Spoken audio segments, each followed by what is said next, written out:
Have you ever walked into a meeting, a family discussion, or even a casual conversation and felt invisible, like no matter what you said, no one truly listened? What if I told you that respect isn't about shouting louder, but about choosing the right words at the right time? Think about the last time someone dismissed you, ignored your point, or tried to overpower you in conversation. Did you wish you had the perfect phrase to stop them in their tracks without anger, without yelling, but with undeniable authority? From ancient emperors to modern leaders, history shows us something profound. Respect is commanded, not by force, but by clarity, calmness, and conviction. Imagine having 5 simple phrases that instantly shift the balance of power in any interaction. Welcome to Stoic Blend, where ancient wisdom meets modern life. Today, we'll explore 5 phrases that command respect instantly, phrases rooted in Stoic philosophy and proven to work in the real challenges we face every day, whether at work, in relationships, or in moments of conflict. Words are small, but their impact is enormous. Marcus Aurelius ruled an empire not with constant threats, but with calm reasoning. Seneca taught that dignity is a shield invisible to others, yet unbreakable once you hold it. Epictetus reminded us that, while we can't control others, we can control our response, and our response is often carried in words. In today's United States, think about a tense work meeting. Everyone's competing for attention, pushing ideas, raising their voices. You could join the noise, or you could speak a single phrase that silences the room. These are not tricks. They're tools of presence, clarity, and self-respect. Respect today feels fragile. We scroll past opinions online, get caught in family disagreements, or feel dismissed by managers who value profit over people. But respect is not given to those who shout the loudest. Respect is given to those who speak with measured calm, with an authority born of inner peace. That's where Stoicism meets modern life, and that's why these phrases that command respect matter more than ever. Phrase 1. I understand your point, but I disagree. Let's start with the first phrase. Simple, direct, yet deeply powerful. I understand your point, but I disagree. Picture this. You're in a meeting at your company in New York. A colleague confidently proposes an idea you know will fail, a marketing plan that ignores the budget, a deadline that's unrealistic. The easy options are either to stay silent or to blurt out, "That's wrong." But both cost you respect. Silence shows weakness. Aggression shows recklessness. Instead, you breathe. You acknowledge. I understand your point. You validate their humanity. Then you add, with calm conviction, but I disagree. That balance shifts everything. You're not emotional. You're not dismissive. You're standing in your own judgment, independent of the crowd. Epictetus said, it is not things themselves that disturb us, but our opinions about them. This phrase separates emotion from judgment. You don't need to win the argument. You just need to show that your mind is your own. In practice, this works in family life too. Imagine your teenager insists they should stay out past midnight. Instead of lecturing or yelling, you say, I understand your point, but I disagree. Calm, firm, unshakable. The words carry more weight than anger ever could. This phrase is a reminder that respect begins with clarity. Clarity that you see the other person, but also clarity that you won't abandon your principles. Phrase 2. I don't find that appropriate. The second phrase protects dignity. I don't find that appropriate. We live in a world full of offhand comments, jokes that cross boundaries, remarks that sting, or behavior that quietly disrespects. Too often, people laugh along to avoid conflict. But every time you laugh at what insults your values, you give away a piece of your self-respect. Imagine you're at a dinner in Los Angeles, and someone makes a crude joke about your background or appearance. Instead of laughing or staying silent, you look them in the eye and calmly say, I don't find that appropriate. The room goes quiet. You haven't shouted. You haven't attacked. But you've drawn a line. And lines matter. Seneca once said, he who respects himself will be respected by others. This phrase is the modern armor of that wisdom. You show you will not validate disrespect. You show you value your dignity more than social approval. And here's the practical magic. Most people, when confronted with calm firmness, stop immediately. They may even feel embarrassed.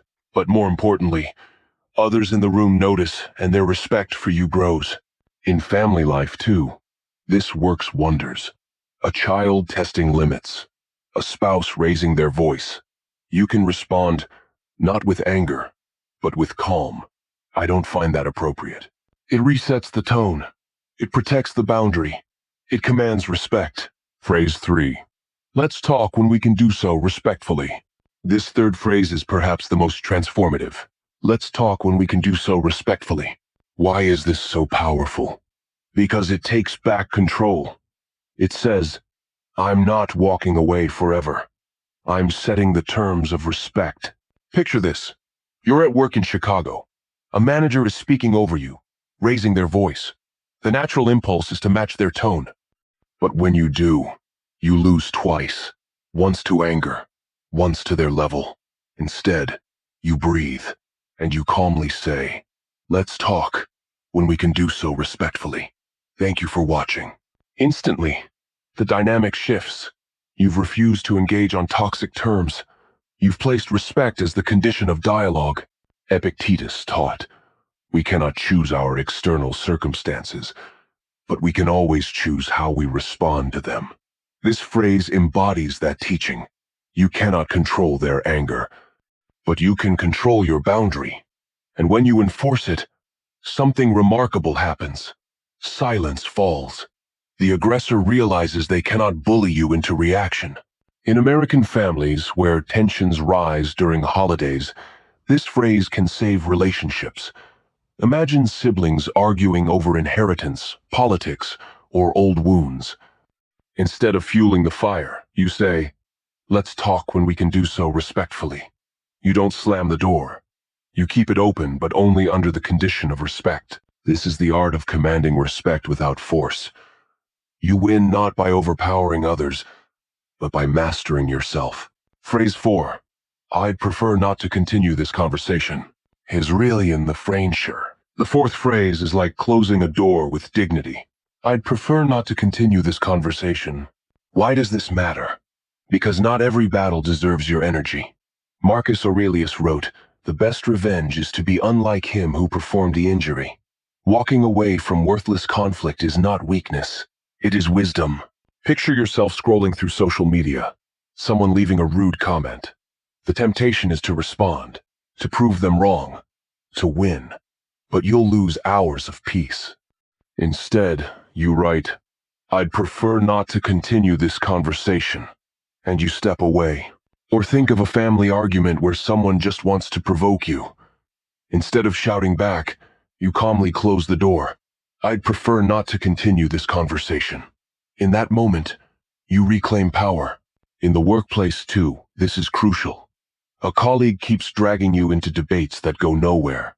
By calmly stating this phrase, you set a professional boundary. You show that your energy is valuable. Your time is not free to waste. The Stoic lesson here is self-discipline. Not every invitation to conflict deserves acceptance. By refusing to engage, you demonstrate that your peace is stronger than their provocation.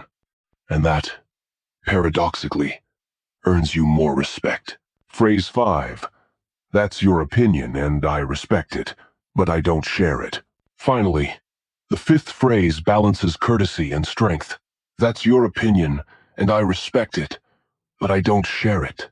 In today's polarized America, disagreements are everywhere. Politics, health, money, even what to eat for dinner. Too often, conversations become wars. But Stoicism teaches that truth doesn't need to shout. Imagine a friend insists on convincing you of a political stance you reject. Instead of arguing point by point, you say, that's your opinion, and I respect it, but I don't share it. Calm, respectful, firm. The conversation cannot spiral because you've already affirmed both dignity and independence. Seneca warned that being a slave to the opinions of others is the worst kind of prison. This phrase breaks those chains. You recognize others' right to think differently, but you refuse to surrender your own judgment.